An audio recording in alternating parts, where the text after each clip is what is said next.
Hey guys, and welcome back to this channel. In this video I'll be showing you guys how you can create the sort of neon glow text effect in DaVinci Resolve.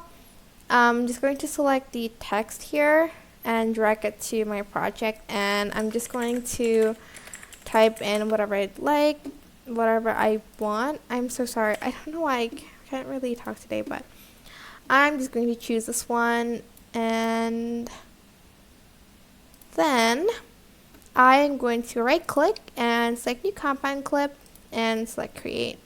Go to the fusion page here, shift space on your keyboard and add the glow effect here. You can adjust the glow size here, and if you want to change it, for instance you want a purple one, turn the green and the alpha, I think this is the alpha, yeah, it is the alpha light. And you are just going to do that.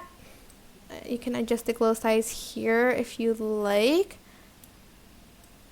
and how much you want it to glow. So if you want it more purple, just turn like the red scale to the left. If you want it more pink, go to the right. Same goes with the blue. And here is the final result. I hope this tutorial was helpful for you guys. Don't forget to like, comment, share, and also subscribe to this channel if you haven't done that. If you have any questions, just leave it in the comment section down below, and I will try my best to answer them all. Thank you so much for watching. Bye!